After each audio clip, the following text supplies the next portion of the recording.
Wonderful to have you all here for the second session in our series focused on weight management and metabolic health. In this session, we're diving deeper into the gut metabolism connection. You'll learn how the gut microbiome influences metabolic health, how the gut metabolism axis supports natural GLP-1 production, and the clinical benefits of Akkermansia-based probiotics. We're honored to have Dr. Adam Perlman leading today's discussion. Dr. Perlman is the Chief Medical Officer at Pendulum Therapeutics and a nationally recognized leader in integrative medicine with over 25 years' experience. He's held esteemed positions, including Director of Integrative Health and Wellbeing at Mayo Clinic and Associate Vice President for Health and Wellness at Duke University. Quick housekeeping reminder for everybody, submit your questions in the chat section, and I'll keep tabs of those. We're going to try to answer as many as possible at the end of Dr. Perlman's presentation. Again, this webinar is also being recorded, and the recording will be sent to everyone who's attending or who has registered via email. But again, you can access that one as well, fullscript.com/webinars in a couple days. The copy of the presentation is in the file section in the chat. So some people noticed in the first presentation that the slides are a little small. So feel free to grab that file, open that up so you can see the full slide. And then we're going to have a 5-minute break between each session. Feel free to stretch your legs, grab a drink, jot down some notes, or go into your FullScript account, find the products Dr. Perlman's talking about, and favorite them so you have access to them in your clinic. So thanks for joining. Dr. Perlman, I'll let you take it from here. Thank you, Dr. Glad's really thrilled to be here and to be presenting to all of you today. So let's just see here, just clicking. There we go. All right, quick disclaimer. Moving on, we're going to talk about metabolic health quite a bit today and the connection with the microbiome. This is a critically important issue because metabolic health issues, metabolic dysfunction is really something that's on the rise and really has become an epidemic, not only in this country, but worldwide. So when we look at the current state of metabolic health, it's a little unsettling to realize that 1 in 3 American adults has metabolic syndrome. Now that's at least 3 out of the 5 criteria on the right. And 1 in 6 actually has diabetes, type 2 diabetes. And we know, and many of you are familiar with the fact that metabolic syndrome increases our risk of cardiovascular disease, heart disease, of course, death. But often, even as healthcare providers, and certainly our patients, are less aware that there can be other manifestations like depression. And you might not necessarily make that connection. So it's really important to recognize that metabolic syndrome can have this sort of effect that even goes beyond, cardiovascular and the things that we typically think about. And it's important to realize that by and large, metabolic syndrome is preventable and to a certain degree treatable through lifestyle. Of course, despite that fact, metabolic issues are on the rise, and it's concerning, and it's really something that everyone needs to be concerned about. One of the challenges with metabolic dysfunction, let's say, is that many of the diagnostic criteria we don't necessarily feel, or a patient doesn't necessarily feel. You don't necessarily feel if your triglycerides or your glucose is elevated to a certain degree. You might notice, obviously, if your waist circumference is increased. But the reality is that many people are walking around with a certain degree of metabolic dysfunction and just aren't aware of it. And if we think about our own clinical practice as your clinical practice, really 88% of Americans are metabolically unhealthy, which means if you saw 10 patients today in your practice, probably 9 out of 10 may have some sign of metabolic dysfunction. What's driving that? Of course, it's multifactorial. It includes things related to lifestyle, like sedentary lifestyle. It includes probably environmental pollutants. But most importantly, it includes what is typically a poor diet for many Americans. So if you walk into your typical pharmacy, or excuse me, your grocery store rather, pharmacy as well, they have a lot of food items. The majority of the foods are ultra-processed. And we know that those ultra-processed foods, largely through impact on the microbiome, influences whether or not we're going to develop metabolic dysfunction. And of course, when we develop metabolic dysfunction, certainly metabolic syndrome, we're at increased risk for all kinds of metabolic related chronic diseases, which is driving the majority of the cost of healthcare today. But again, it's not just a cost issue, and it's not just a issue related to trying to prevent heart disease or death or diabetes. It really is a quality of life issue because, as I was saying just a moment ago, metabolic dysfunction is associated with things like chronic pain, things like low energy, brain fog, mood changes, quality of life issues that people may not be associating with their metabolic health and certainly not associating with their microbiome. So that's where it comes to this concept of kind of the metabolic microbiome crosstalk that we're going to spend the rest of this presentation discussing, and some of the keystone strains that can really help to address that crosstalk and really influence a more cutting edge way of providing care for our patients in our practices. So this is a really critical study. Gosh, I should know the exact year. 2013, it was published. So, now 12 years old or so. Really interesting study. If you're not familiar, I'll take you through it very quickly. This was a study done by Pete Turnbow and colleagues, I believe, while he was at Stanford. And what they did there was they took the microbiome of a woman who was obese and they simply transplanted it into a normal weight mouse, changing nothing else, and the normal mouse gained weight and became obese. They then took a thin woman or a normal weight, healthy weighted woman, and they transplanted her microbiome into the overweight mouse. And the overweight mouse became normal weight or healthy weight. They then took the microbiome from the now normal weight mouse, transplanted it into the overweight mouse, and that mouse again became normal weight. And what was particularly eye-opening and exciting about this study was that those two women were twins. So they were genetically identical. So really the only change here was in the microbiome. And this was one of the first studies that really gave us some pretty concrete evidence of how the makeup of our microbiome can have such a profound effect on our metabolic health. One of the challenges when we think about this sort of crosstalk between the microbiome and our health is just even understanding what defines a healthy microbiome. And it's variable. What a healthy microbiome may be for me is likely to differ for you or your patients. But we know a few things in general that are critically important. You certainly want to have an abundance of healthy bacteria, in particular, some of the keystone strains like Akkermansia, Clostridium, butyricum that we're going to be speaking about. You want to make sure you certainly have relative low amounts of potentially pathogenic bacteria related to the microbiome. We certainly want to have a healthy gut barrier. We'll talk more about that in concepts of leaky gut. When that microbiome is healthy, one of the key things that happens is it leads to the release of GLP-1. We're going to walk through some of that science in a moment.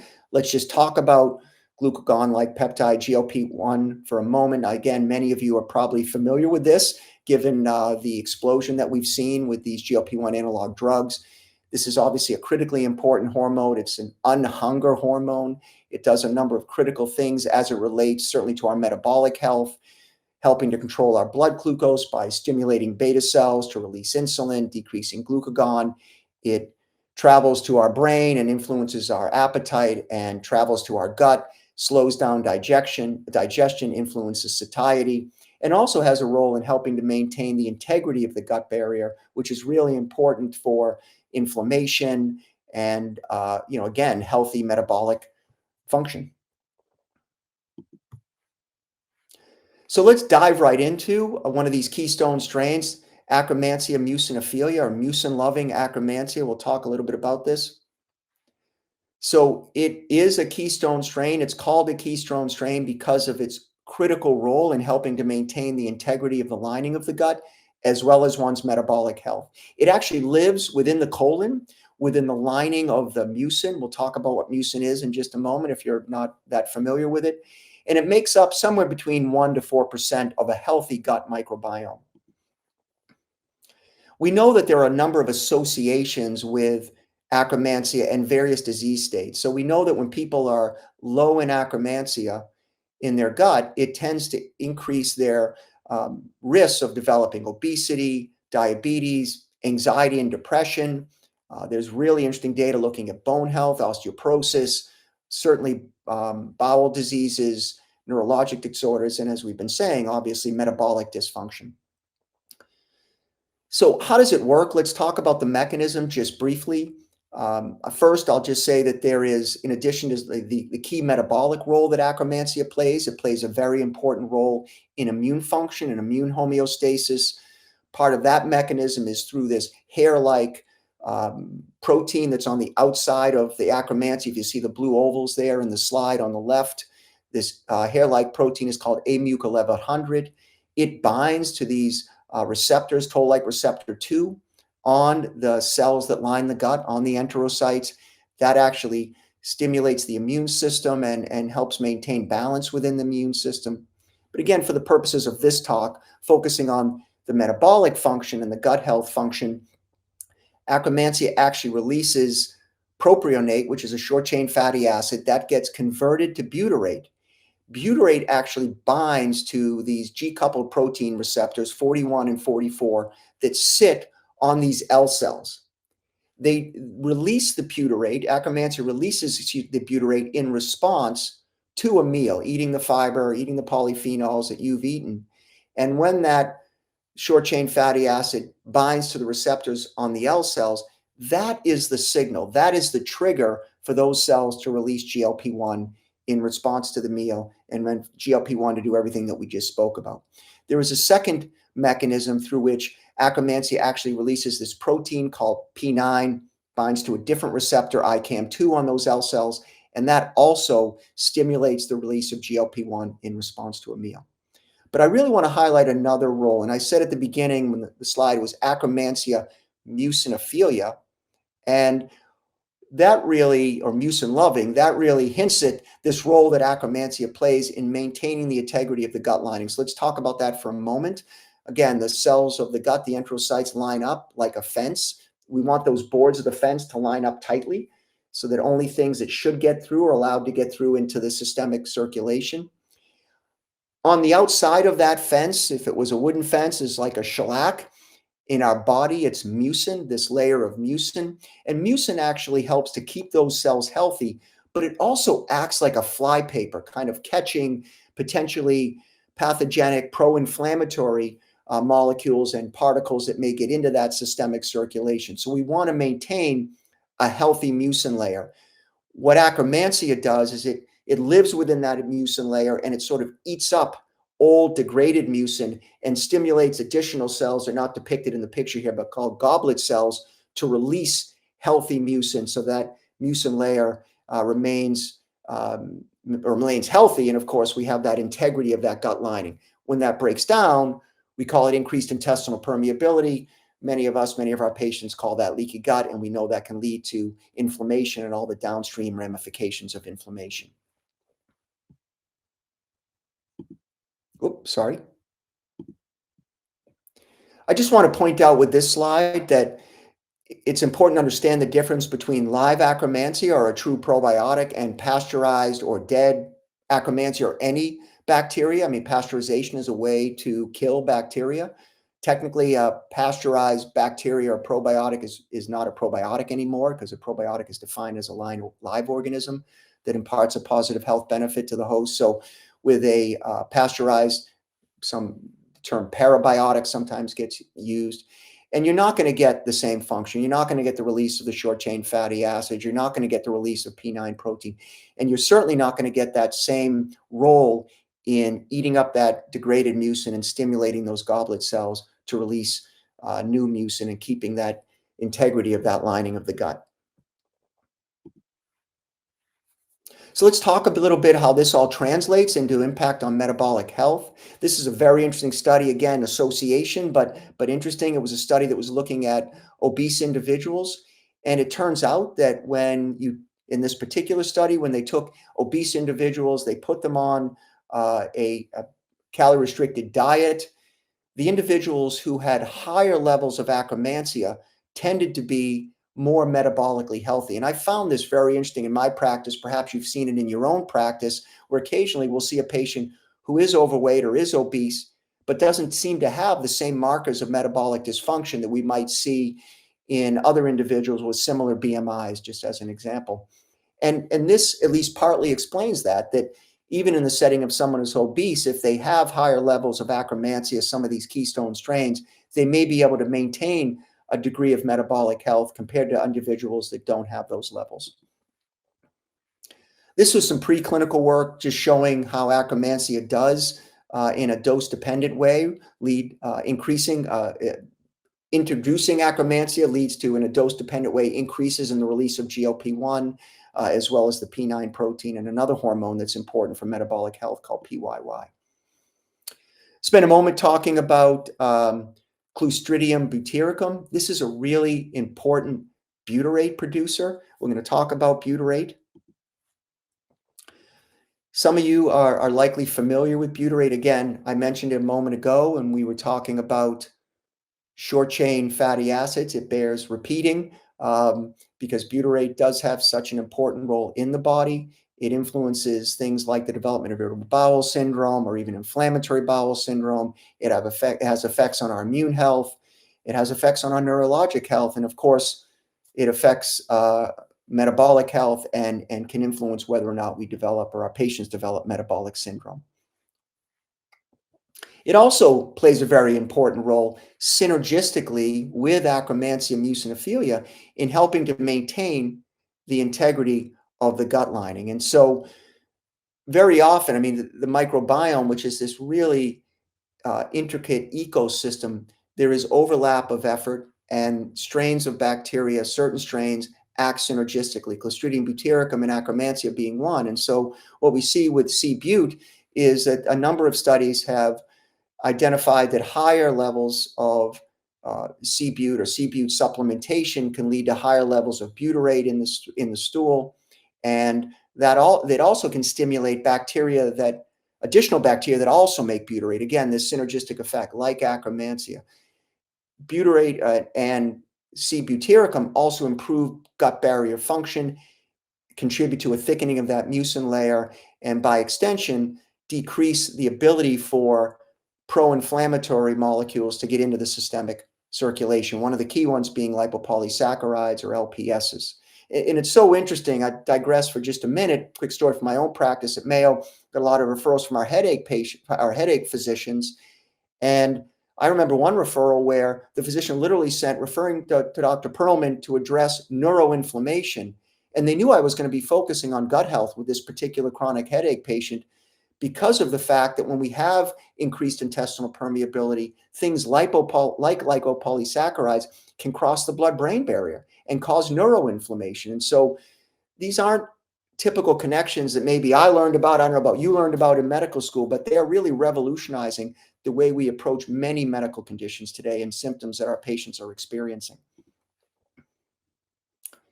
So here is looking at another sort of mechanism through which C-butyricum can help with the release of GLP-1. It turns out C-but is critical for the conversion of primary to secondary bile acids, and there is a receptor on the L cells within the gut that when UDCA, the secondary bile acid, binds to it, that also, in conjunction with butyrate, leads to the release of GLP-1 from these L cells.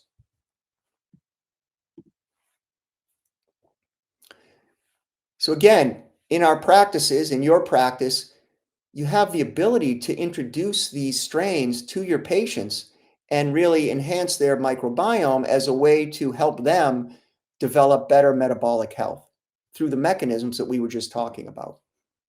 So let's talk a little bit, though, about the clinical evidence and what we see in the clinical research and in the real world. Very important study. This was published in 2002 in BMJ. It was a 12-week study. There was 3 arms, placebo, a 3-strain formulation that did not include Akkermansia or another bacteria called a Hallei, Butyricum hallei, and finally this 5-strain formulation that we see in glucose control.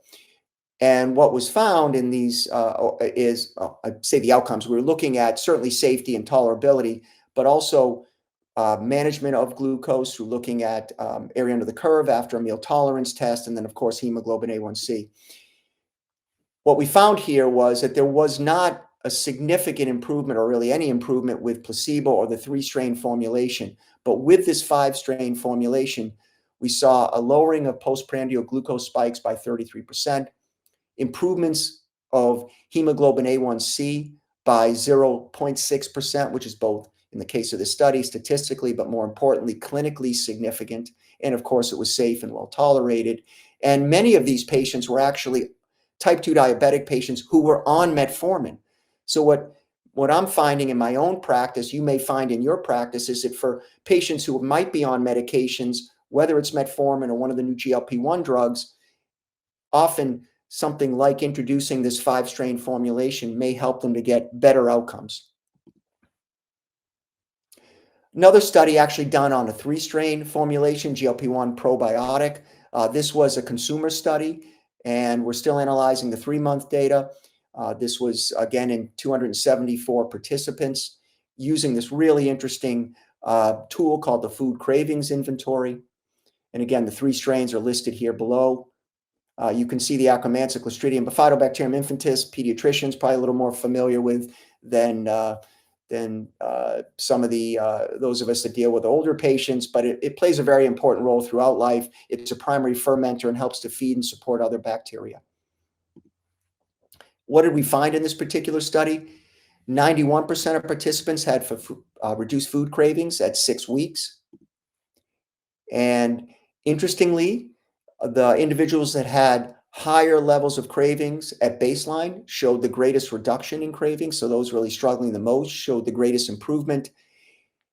And that improvement occurred in all 4 categories. So this inventory, this survey actually looks at cravings for carbs and starches, fast food fats, high-fat foods, and sugars and sweets. And in all of those areas, there were significant reductions in cravings.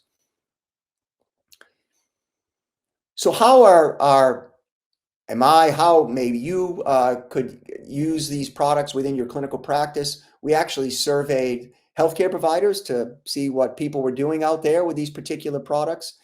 Certainly as it relates to GLP-1 probiotic, the vast majority, pretty much all 97%, were using it as a way to reduce cravings. And you can see from the quote here on the right that often they're also being used in conjunction with medications at times to help people wean off of those medications. So here's some more data from that same survey looking at use of this 3-strain formulation. 78% using it as a strategy to help patients transition off, ideally helping them to maintain their gains. 64% as a first-line approach. So I've heard this many times where certain practices are saying, this patient wants to go on a GLP-1 analog drug. Let's give them a trial of diet plus these really important keystone probiotics and see if we can get them the results they're looking for without having to use the medications. And there's a significant portion of healthcare providers out there using these products in combination with the medications. And again, that's typically to help even reduce side effects. We've heard some really interesting anecdotal evidence. I had a patient, just for example, I saw just the other day, who was on the medication, was experiencing reflux disease, and the reflux disease improved. Wrapping up here with a few real-world case results. So here's a woman, 65-year-old with type 2 diabetes, went on the product, went on the multi-strain formulation. This was a 5-strain formulation, 3-pound weight loss. You can see the results in the glucose, but also importantly, her gut health improved, her sugar cravings lowered. She also noted improvements in glucose spikes and in A1C. Another case study, a lot of information here, but I'll say again, this was a 32-year-old, went on the 3-strain formulation. I think if we kind of look far to the right, she was interested in the meds, wanted to try this first, and reported decreased food cravings, lost 9 pounds, no side effects, and decided to stay on the probiotic and delay or avoid going on the medication. So I've sort of summarized this, but we know that these sorts of formulations and the probiotics can help improve other gut-related issues, from constipation to diarrhea to abdominal discomfort, often in people who are on GLP-1 agonists. And that's it. I think I only ran maybe 30 seconds over. So I think you crushed it. Incredible content. No, that was awesome. So the team's curated some of the questions because we have a lot of them. We've got 5 minutes here. So Akkermansia sounds great. Any side effects, histamine reaction or die off, any improvements in IBS-C from an Akkermansia support perspective? Yeah, I mean, it's interesting. Anything that has a biological effect in the body is going to have some sort of side effect. I mean, we even know even drinking too much water is going to cause a problem. So, but in general, Akkermansia and all of our probiotics are extremely well tolerated. The most common side effect might be what is typically transient GI upset. Have not seen any instances of die-off. I wouldn't expect die-off in a scenario where you're introducing, whether it's a 3 or 5 strain formulation. Um, we have not specifically studied our formulations as it relates to IBS-C, but I would again say in my practice and from talking to other healthcare providers, maybe some of you in your practices, if you're using the products, we have seen improvements clearly in patients suffering with IBS with constipation. Awesome. Next question. What happens when Akkermansia levels show high, say, for example, on a GI map microbiome test? Yeah, Should we hold on supplementation until it's rechecked? What are thoughts there? it's a great question, really great question, and we will see that occasionally. And if you look at the literature and what most people feel is going on here is that the body is appropriately responding to whatever stressor it may be under. And we see higher levels of Akkermansia in certain scenarios. Actually, one is why you have to be careful to make sure you read the articles and not necessarily believe the headlines. I remember this from, I don't know, maybe about 8 months ago. There was like a headline, higher levels of Akkermansia in colon cancer. You're like, oh my goodness. But when you actually read the paper, it turned out that I didn't realize this to even reading the paper that tumors have their own microbiome. Makes sense after I read through all of this and then began to research it a little more. And what this particular paper showed was that higher levels of Akkermansia within the tumors, this was individuals with colon cancer, actually imparted a survival benefit, or was at least associated with a survival benefit. And so, what to do in the setting of a stool test isn't totally clear. I think what I've done is typically continue with the products because I don't think there's any evidence I'm aware of that it's going to be harmful, and this may be just sort of transient reaction to whatever's going on with that individual.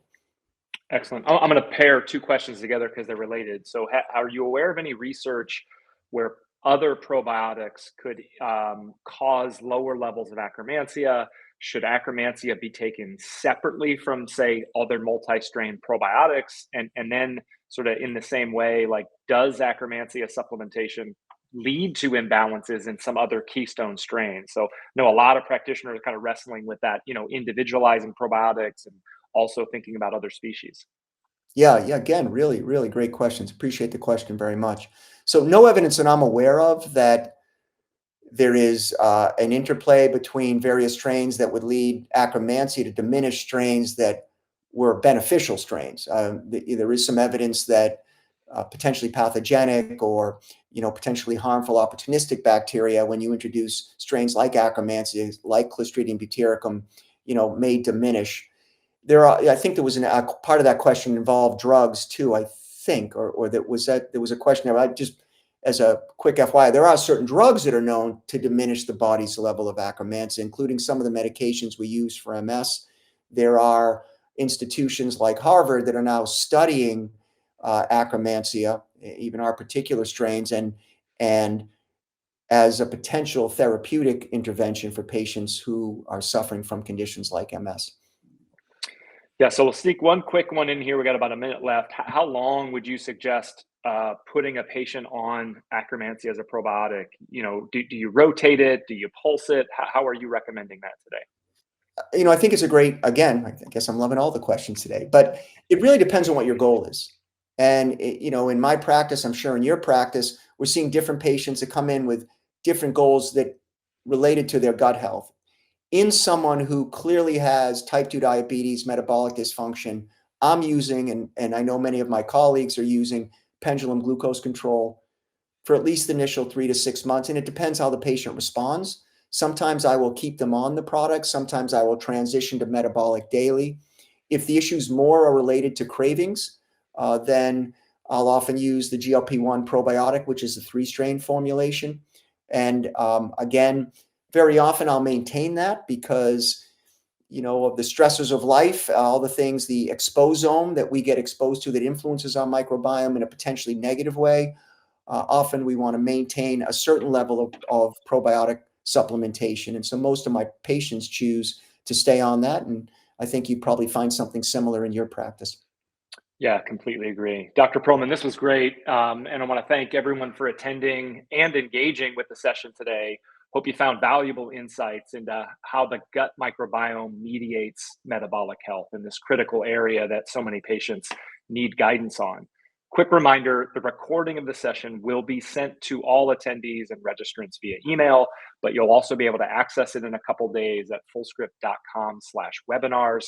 We're now going to take a 5-minute break before the final session, and I invite you to join me. I'll be presenting Streamlining Whole Person Care, Clinical Tools for Metabolic Health and Weight Management, trying to bring the other 2 sessions into practice and how you can utilize this. I'll be sharing some practical strategies to implement whole person care in your clinical practice. So, Dr. Perlman, thanks a bunch for being here. Look forward to seeing everyone at the next session. Thanks. Thank you. Thank you, everybody.